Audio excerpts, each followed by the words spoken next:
Mari sekali lagi kita berdiri, kita berdoa.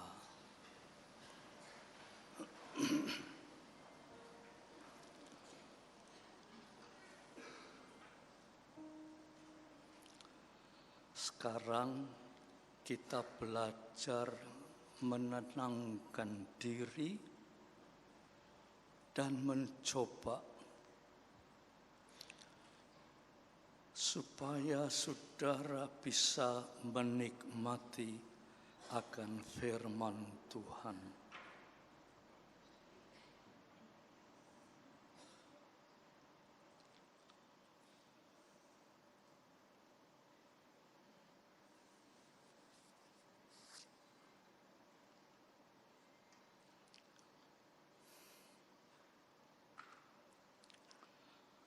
Bapa yang di surga, kami datang di sini bukan untuk keperluan jasmaniah atau keperluan daging, tetapi kami datang di sini untuk keperluan kehidupan rohani. Tetapi sering Tuhan, kami mengabaikan akan teror dari setan yang mengganggu kami secara tidak sadar. Kami tidak dapat apa-apa dari firman Tuhan. Tetapi Tuhan, Roh Kudus, pagi ini tolong. Sebab apa artinya kami datang di tempat ini kalau kami tidak bisa memperoleh sesuatu yang berharga, lebih berharga daripada yang berharga, yaitu kehidupan rohani yang memperkenankan hati Tuhan. Itulah sebabnya Tuhan, jauhkan dari kami gangguan-gangguan yang kami sering tidak sadar bahwa kami sedang diganggu.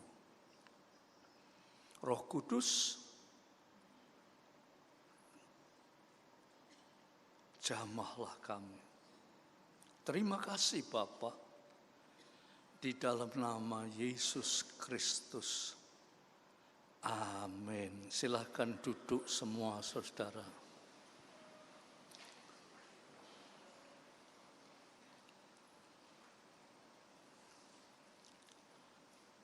Di dalam hari-hari ini ya saudara, hari-hari ini Tuhan banyak berbicara melalui nubuat. Ya. Tuhan banyak berbicara melalui nubuat bahwa jemaat ini akan menjadi satu jemaat yang diberkati oleh Tuhan. Itu sebabnya sering dianjurkan para diaken dan tua-tua untuk mengikuti ibadah lawatan pada hari Rebu yang dimulai dari jam 4:30. Kalau para diaken dan tua-tua acuh tak acuh, lantas apa artinya? Ya, oleh sebab itu saya undang tiap Rebu, ya, saudara sempatkan untuk hadir di dalam ibadah lawatan, ya saudara. Sebab hari-hari ini sungguh kita perlu lebih dekat dengan Tuhan. Dunia semakin kotor, saudara. Belakangan ini terdengar wabah, ya macam-macam wabah. Di antaranya yang disebut wabah corona. Di Tiongkok itu ribuan orang meninggal karena wabah ini. Dan itu wabah terus menjalar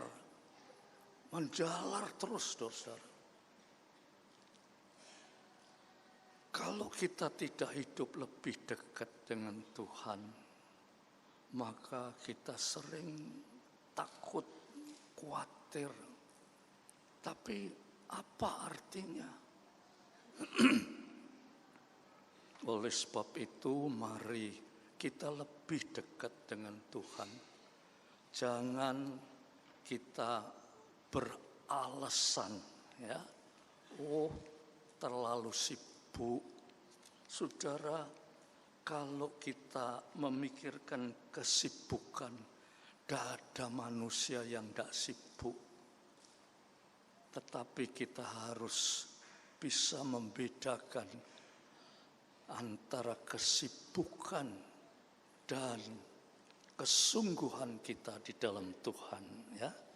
Untuk itu pagi ini saya ingin ajak saudara membaca sebuah nas singkat tetapi padat.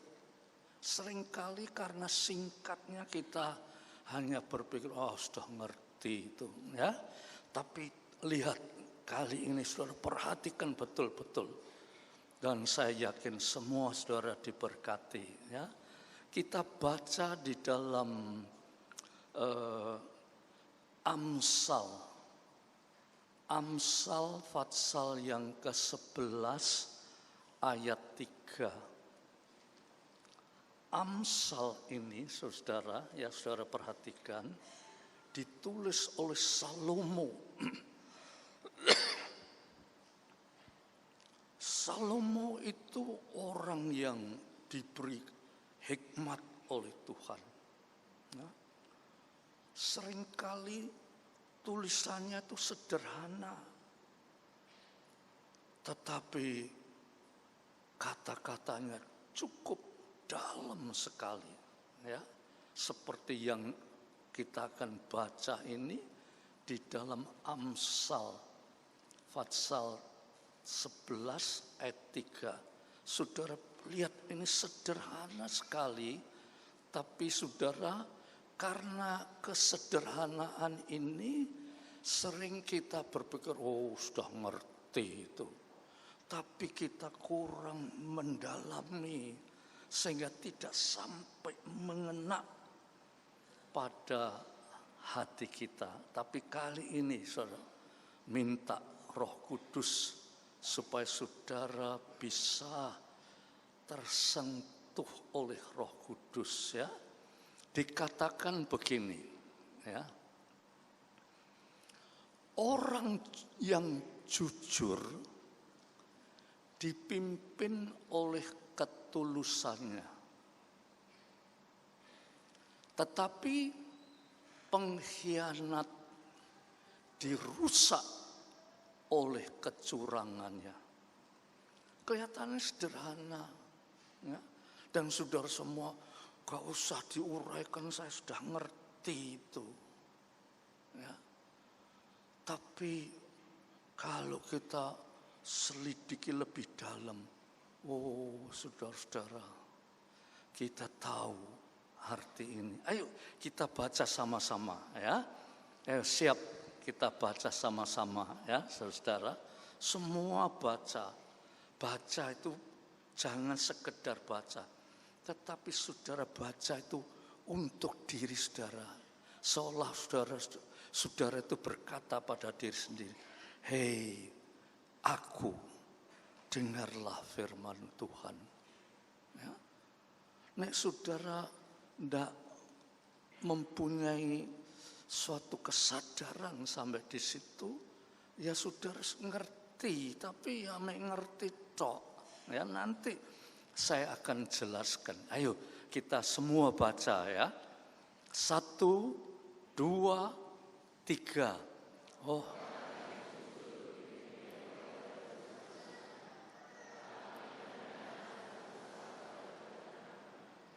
Lah kok kurang kompak ya? Seolah-olah banyak sing ndak, saya dengar banyak sing ndak baca loh. Cuma umi-umi tok. Ayo sekali lagi semua baca supaya saudara itu hatinya mulai dibuka oleh Tuhan ya. Ayo 1, 2, 3.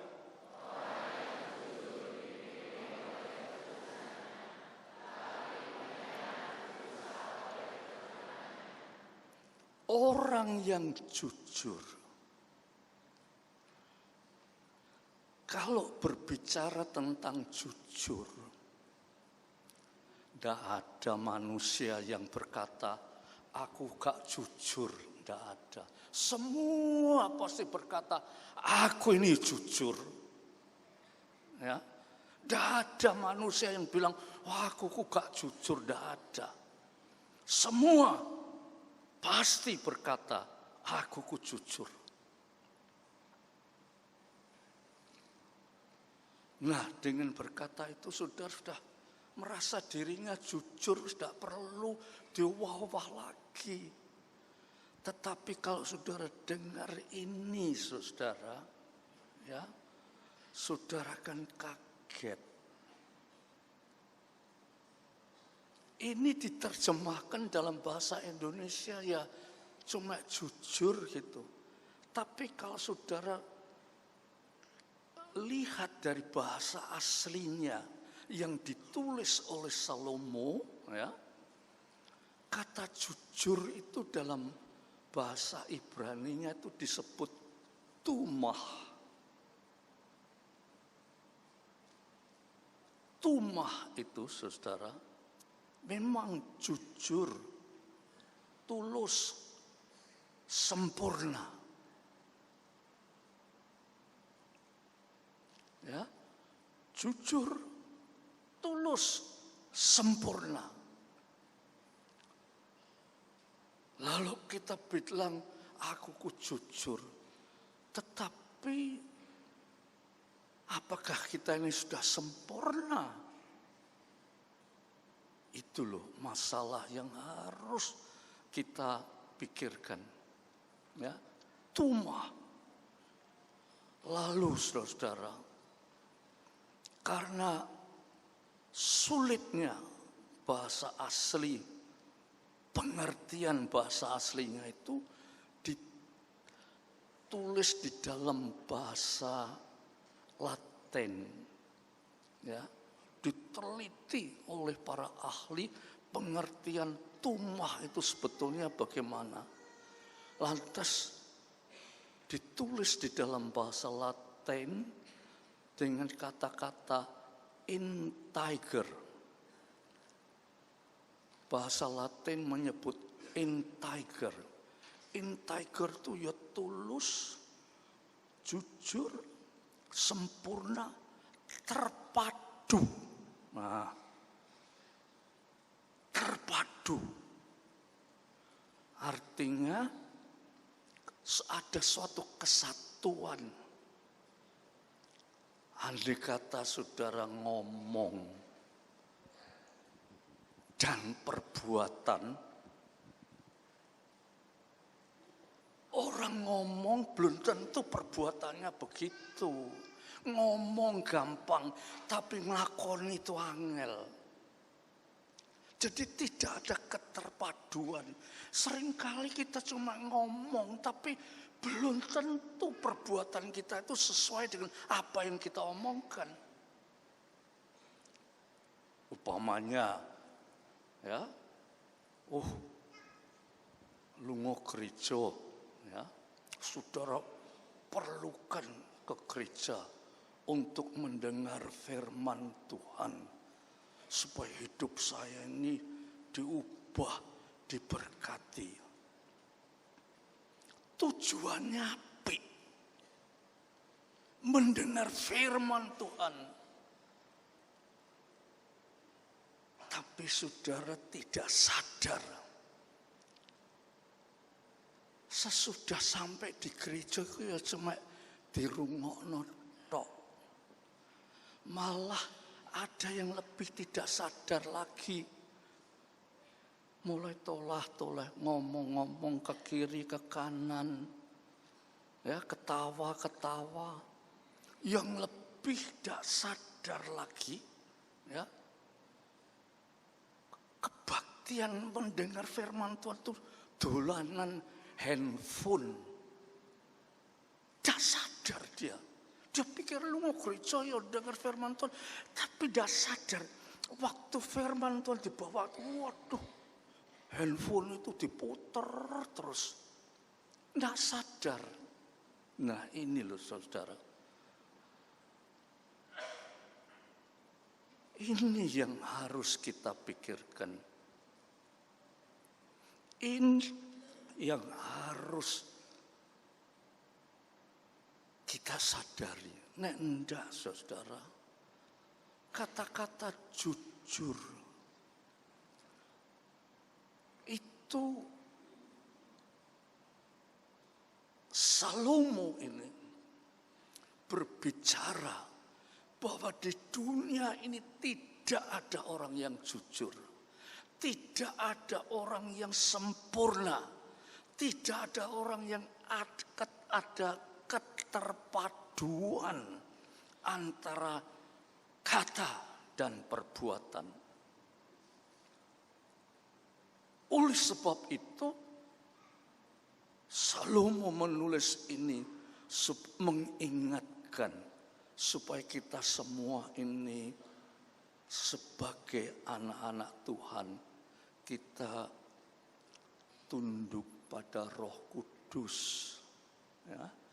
Roh Kudus, mari berbicara. Sebab tanpa Roh Kudus berbicara, kita tidak sadar. Kelihatannya lu mau kerja setia, ya melayani. Ya, maksudnya tuh, oh saya melayan Tuhan. Gak ngerti ya, memimpin, mengomando, menguasai. Malahan saudara yang lebih celaka lagi, melayani, tapi ujung-ujungnya duit.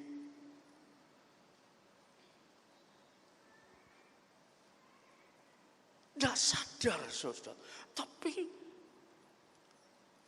dalam hatinya itu berpikir saya melayani. Tapi dalam pelayanan itu tidak ada ketulusan. Tidak ada kejujuran. Tidak ada tumah. Tidak ada keterpaduan. Melayani ya sudah, kita itu pelayan. Saudara tahu kedudukannya pelayan, dia melayani.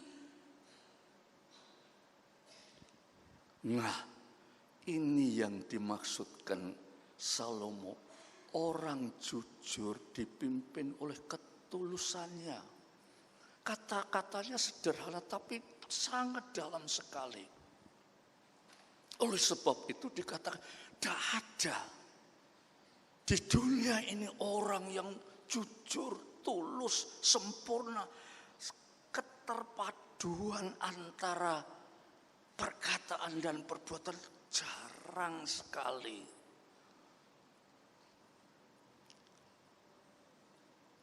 Kalau manusia jujur, tulus, sempurna, Yesus Kristus tidak perlu datang ke dunia ini. Sebab manusia sudah sempurna. Yesus tidak perlu, Allah tidak perlu menjelma menjadi manusia. Sebab manusia itu sudah baik.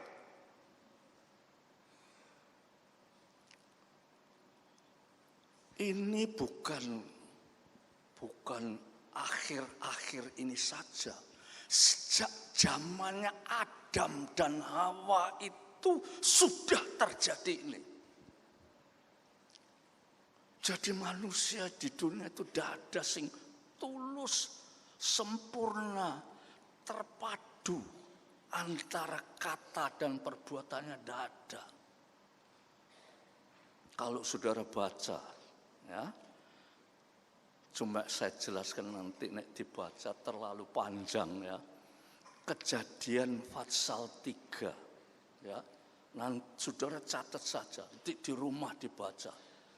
Kejadian pasal 3 itu Tuhan bilang, Adam, Hawa, semua buah-buahan yang ada di Taman Eden itu kamu boleh makan. Tapi di tengah-tengah itu ada pohon pengetahuan yang baik dan tidak baik. Itu jangan kamu makan.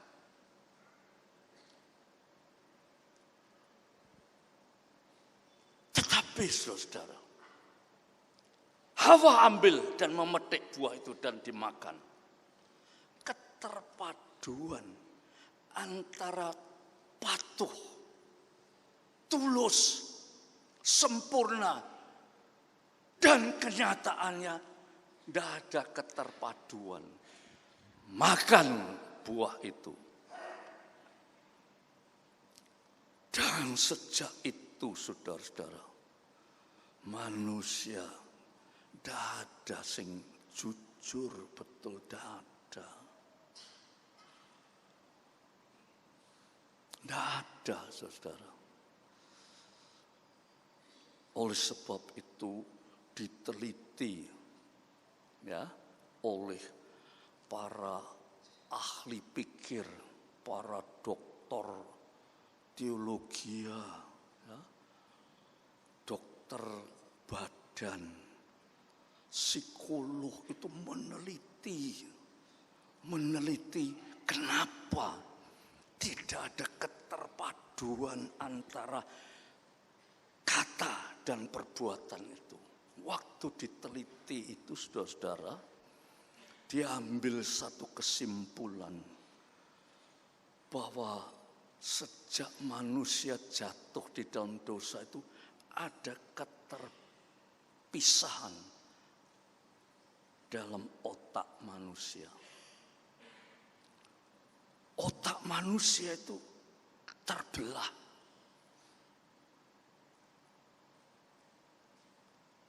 Otak manusia itu antara ya dan tidak itu terbelah. Antara kata dan perbuatan itu terbelah. Dan para ahli kejiwaan itu diambil satu kata istilah Yunani dikatakan schizophrenia. Ya.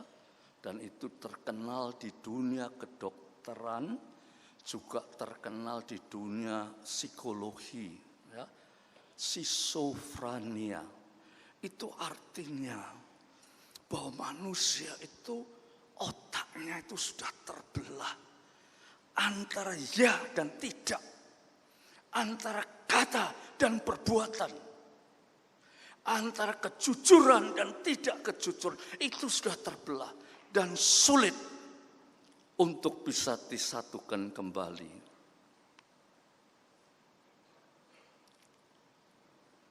Dan Alkitab memang menyatakan itu, tetapi saudara, dunia ilmu pengetahuan itu hanya mengenal otak ini ya adalah alat manusia untuk berpikir. Itu dunia ilmu pengetahuan. Manusia berpikir itu dengan otak. Tidak salah, memang betul. Tetapi saudara harus menyadari otak ini alat. Alat. Podong tangan kita itu alat. Tangan kita ini saudara, ya dengarkan. Kalau tidak ada yang memerintah untuk menggerakkan, ya tidak bergerak. Wong ini alat. tahu saudara, upamanya ini mic ini, kalau tidak ada yang menggerakkan tangan saya untuk memegang mic ini, ya tidak pegang. Karena tangan itu alat. Otak ini juga alat. Nah, saudara, yang memerintah otak ini apa? Karena otak ini alat untuk berpikir.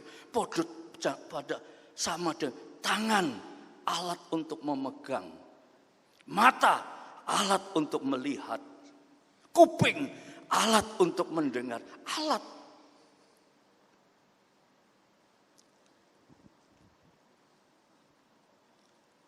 Yang memerintah itu siapa?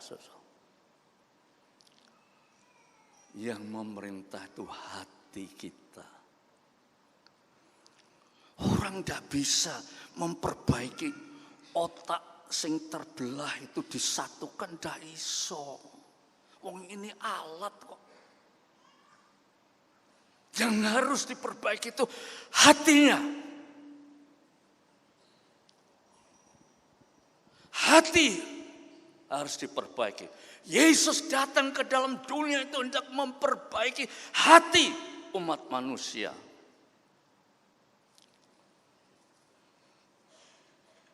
Coba ya, saya bacakan Roma pasal yang ke-10 ayat 7. Ya, supaya saudara mengerti bahwa otak kita itu alat. Jadi tidak iso. Otak itu diperbaiki supaya ada keterpaduan, tidak iso. Sebab ini alat. Meskipun mbok bongkar, mbok operasi, ya tidak iso. Ini tetap alat. Tidak usah mbok operasi. Tetapi kalau sumber dari pemikiran itu sing diperbaiki, ini tidak usah mbok perbaiki, sudah baik. Nah, coba kita baca Matius pasal 7 ayat 24. Matius pasal 7 ayat 24. Ya, saudara perhatikan. Setiap orang yang mendengar, ya dikatakan, setiap orang yang mendengar perkataanku, yaitu firman Tuhan, ya, dan melakukannya. Jadi antara mendengar dan perbuatan, ya, setiap orang yang mendengar perkataanku ini dan melakukannya, ia sama dengan orang yang bijaksana, yang mendirikan rumahnya di atas batu. Artinya, saudara, orang yang mendengar firman Tuhan dan melakukannya. Jadi seringkali kita mendengar tetapi tidak melakukan. Itu yang disebut tidak ada keterpaduan antara otak kita ini.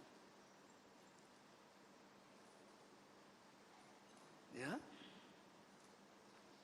tidak ada keterpaduan. Dengar tapi tidak dilakoni.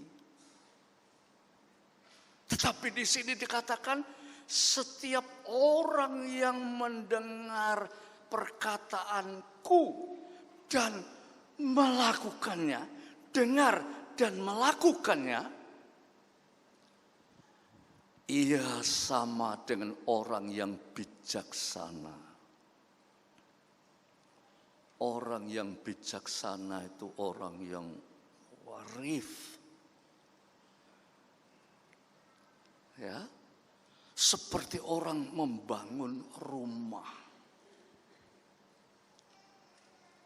Orang yang bijaksana membangun rumah itu tidak asal bangun. Saudara mesti berpikir, saya itu membangun rumah berapa tingkat. Misalnya rumah susun yang sampai ratusan meter tingginya itu, orang tuh berpikir bahwa landasannya harus kuat. Nah kalau kita bangun rumah, jangankan kata rumah tingkat, rumah biasa saja. Nah kita tidak memperhatikan landasannya. Dikatakan di dalam Matius pasal 7, saudara baca, itu gampang rubuh. Oleh sebab itu harus dipikirkan landasannya. Itu orang yang bijak. Dan orang yang bijak itu adalah orang yang mendengar firman Tuhan dan melakukannya. Itu yang disebut tumah. Ya, tumah artinya sempurna. Saudara, kalau kita sampai di sini, saudara akan berkata gini, rasanya gak iso aku. Aku usaha gak iso. Saya itu loh sudah berusaha, dengar dan lakoni, gak iso. Tadi saya sudah jelaskan. Kalau manusia bisa sempurna, Yesus tidak perlu datang ke dalam dunia ini. Karena manusia tidak sempurna, Yesus datang untuk menyempurnakan. Dan setelah tugas Yesus selesai, dia naik ke sorga, dia berkata, aku akan minta pada Bapa seorang penolong. Ya. Yohanes pasal 14 ayat 16, tidak usah dibaca. Saya akan minta pada Bapa seorang penolong yang lain. Sebab tugas Yesus sudah selesai, dia kembali kepada Bapa. Kalau tidak ada penolong yang lain, manusia tidak ada harapan. Penolong yang lain, yaitu Roh Kudus. Roh Kudus itu yang mampu mengubah hidup saudara. Lah nek saudara acuh tak acuh, ya semek ngono tok ae, saudara. Ya. Nek saudara tidak ngerti firman Tuhan, ya segitu tok ae. Lantas ibadah kita ini bagaimana? Saudara sudah berkorban. Ya. Adakan waktu untuk ibadah, tapi tidak mampu untuk menyatukan, memadukan antara kata dan perbuatan, antara mendengar dan melakukannya. Nah ini saudara harus berpikir dalam-dalam, sebab ini menentukan, ya, menentukan masa depan saudara, sangat menentukan. Oleh sebab itu saudara, Tuhan itu sangat baik. Ya. Saudara harus bersyukur kalau gereja kita itu tidak hanya untuk rame-rame lunga gereja, tapi betul-betul firman Tuhan diusahakan supaya diterapkan di dalam hidup kita. Maka itu saudara kalau lihat ini, ya, menabur menuai. ya, sudah dijelaskan oleh Pak Samuel apa itu artinya menabur menuai. Saudara kalau tidak mengerti firman Tuhan, ya seperti tadi di Amsal dikatakan, orang yang jujur dipimpin oleh ketulusannya. Tidak jujur tadi, coba kita ulangi, tayangkan Amsal Fatsal 11 ayat 3 tadi, saudara. Coba saudara, ini juga tabur menuai. Ya, dengarkan. Orang yang jujur dipimpin oleh ketulusannya. Tetapi pengkhianat, artinya pengkhianat itu bisa diartikan orang yang gak memperdulikan akan firman Tuhan, dirusak oleh kecurangannya. Artinya saudara akan menuai sesuatu yang rusak. Saudara-saudara, waktu saya membaca 1 Samuel 26, ya, ini perlu dibaca supaya saudara tahu apa itu kejujuran itu, ya. 1 Samuel 26 ayat 8 sampai 10 boleh, ya.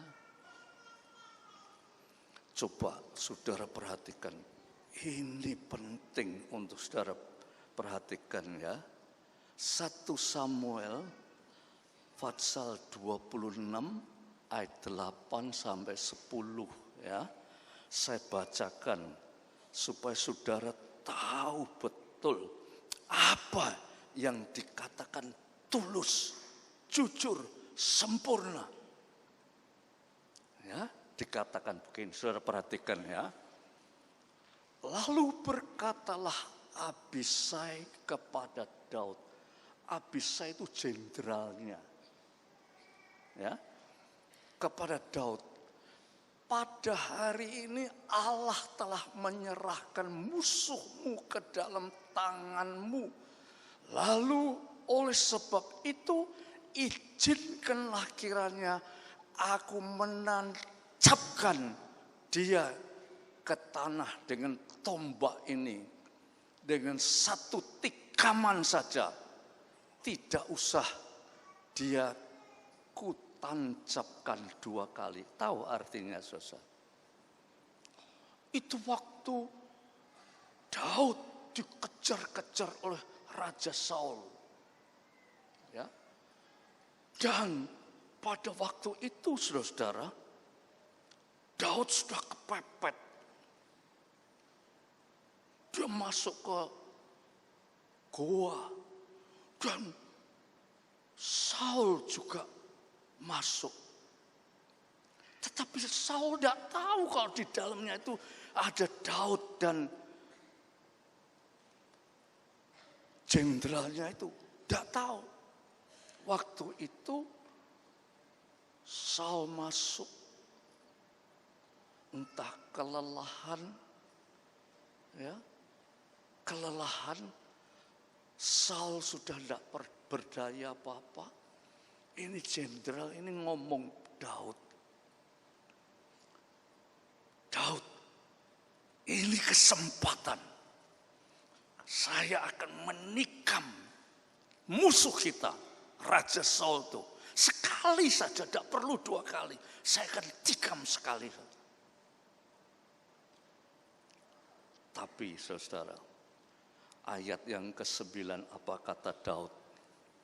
Dikatakan, tetapi kata Daud kepada Abisai,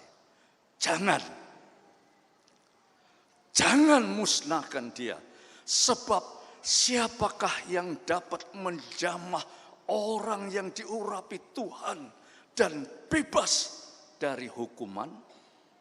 Daud bilang, ojo. Walaupun Raja Saul itu mau membunuh aku. Sekarang sudah ada di tangan kita. Ojo, jangan dibunuh. Sebab dia itu orang yang diurapi oleh Tuhan. Orang yang diurapi oleh Tuhan. Di sini saudara lihat kesatuan Daud antara kata dan perbuatan. Kesatuan antara perpaduan antara kata dan perbuatan.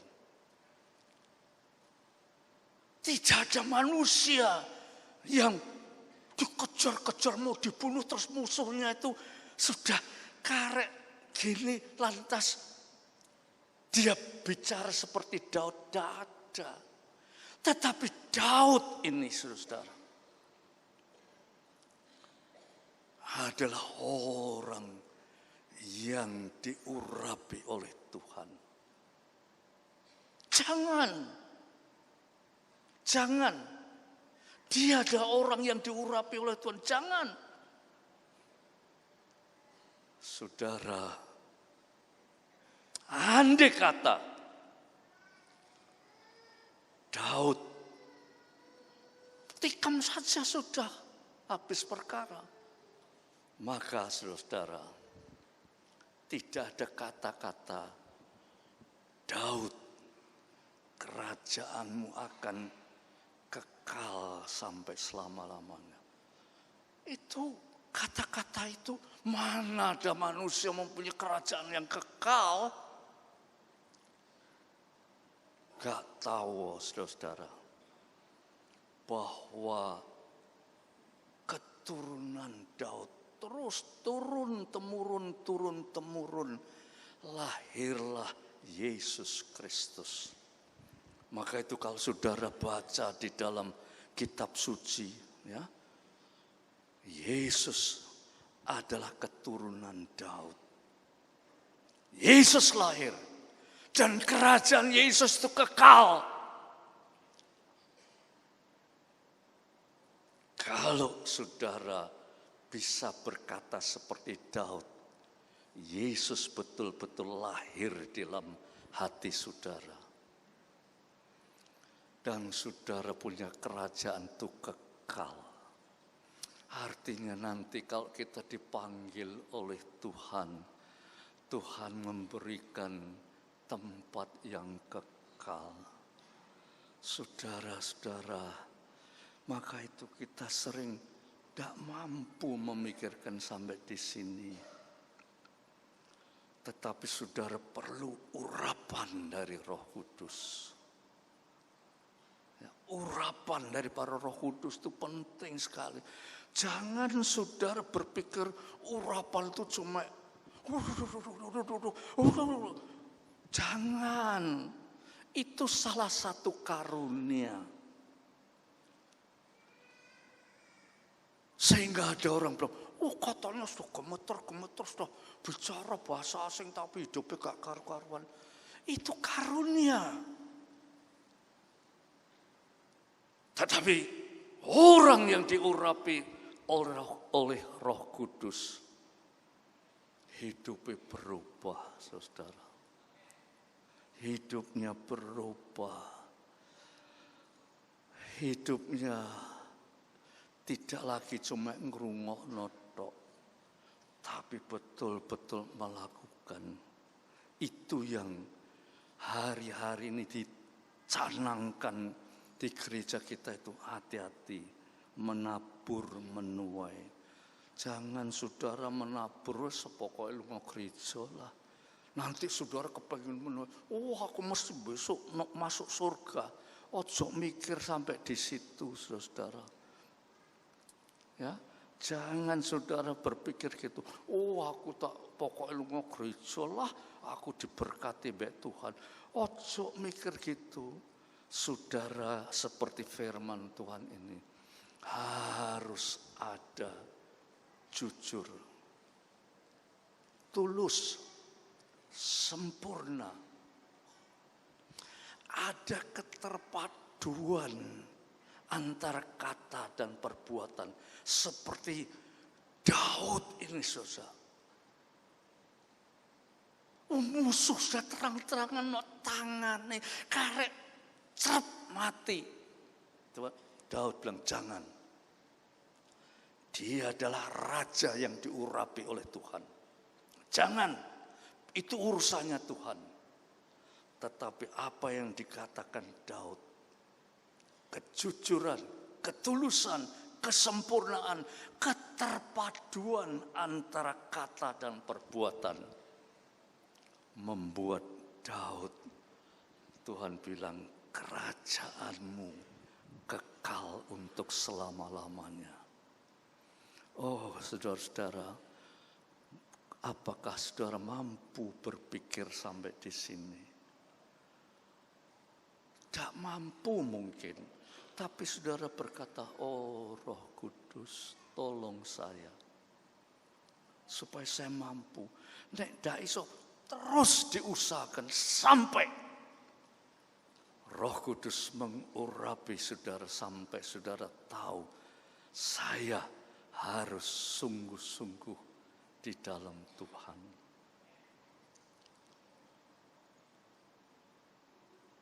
Ayo kita coba tenang ya saudara. Tenang, kita hampiri Tuhan. Ya. Sehingga saudara datang di sini itu tidak sia-sia. Saudara datang sungguh-sungguh. Tuhan berkenan menjamah hidup saudara. Ayo kita tenang berdoa. Kita berdiri semua ya saudara. Berdiri di hadapan Tuhan. Katakan, Tuhan, saya tak mampu Tuhan. Tetapi tolonglah Roh Kudus. Supaya saya mampu. Saudara tak kroso, nah hidup saudara itu ketokane jujur, tapi sebetulnya antara kata dan perbuatanmu itu tidak cocok, saudara-saudara. Ya, mari kita menghampiri Tuhan. Saya yakin Tuhan bekerja di tengah-tengah jemaat Tuhan di sini. Tuhan bekerja dalam banyak doa-doa. Tuhan nyatakan, aku akan membuat jemaat di sini jemaat yang sungguh-sungguh diurapi oleh Roh Kudus. Ayo kita tenang. Oh.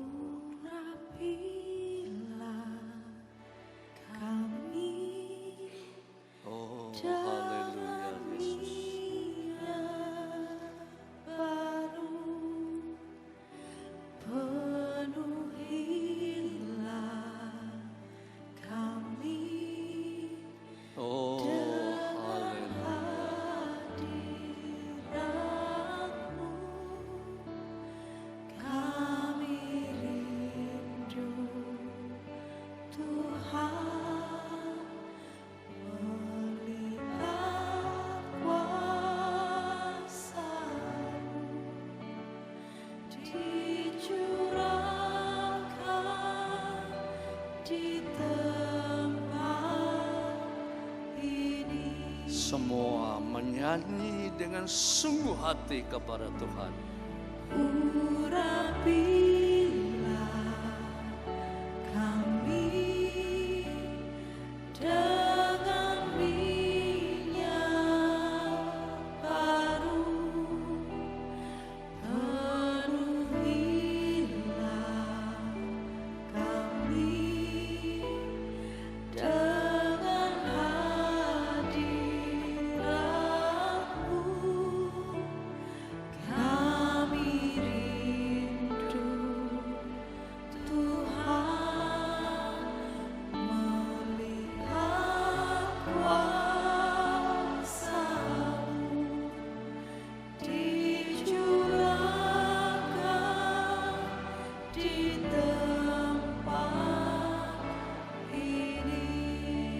Coba saya minta wanita saja dengan lembut supaya Roh Kudus betul-betul hadir mengurapi kita semua.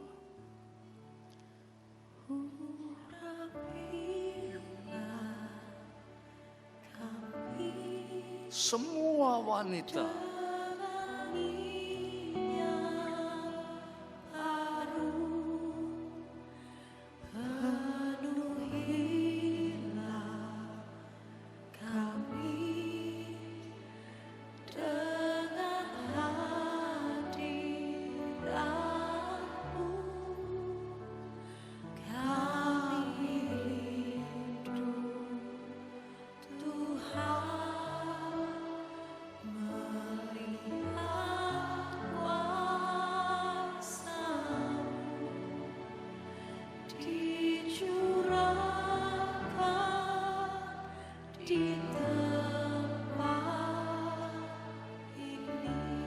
sekarang pria saja dengan sungguh-sungguh hati.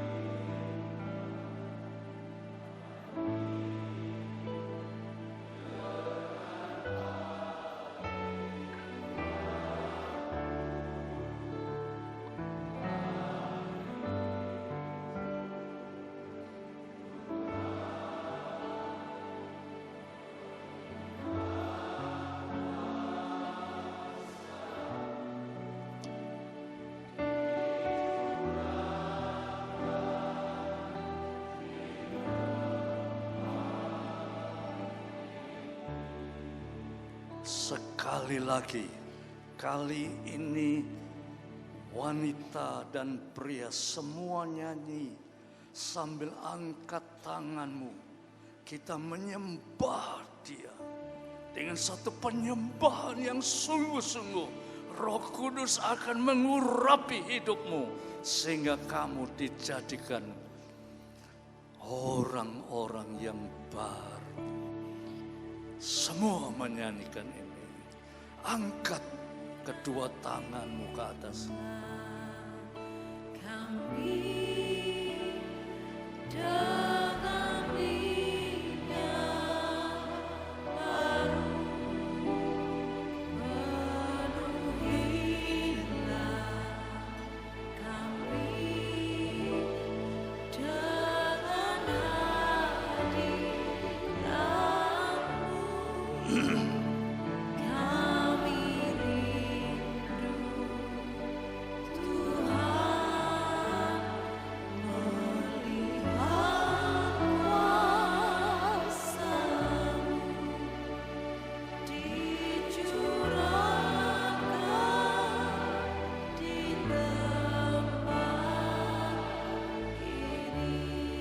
Mari semua menyembah, sembahlah Dia, sembahlah Dia, sembah, sembah,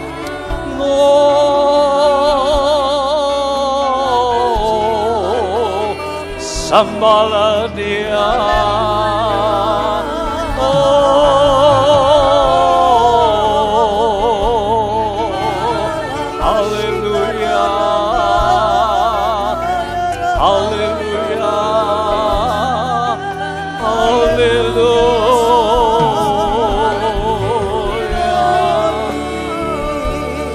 Kami menyembah,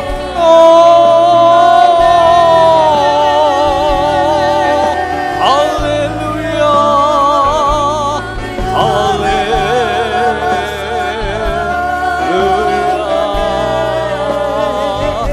Ya Rabbaka, ya Rabbaseki, ya Rabbaka, glory. Hallelujah.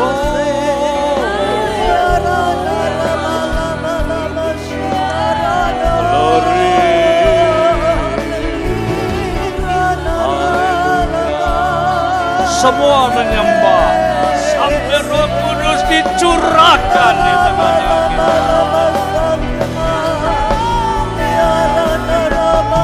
Haleluya. Haleluya. Glory. Haleluya. Glory. Haleluya.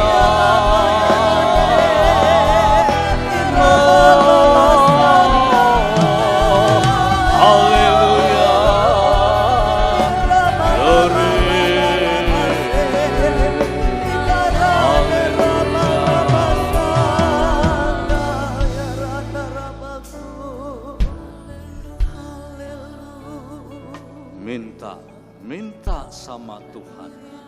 Minta supaya Roh Kudus mengurapi hidupmu. Minta sama Tuhan. Oh, haleluya.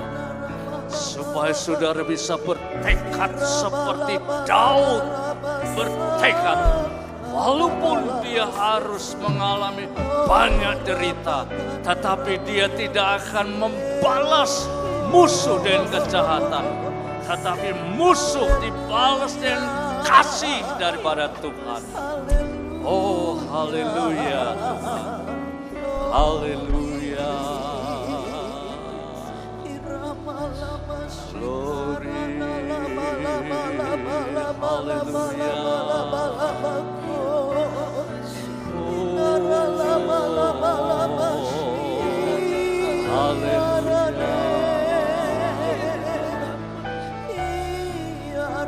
Haleluya.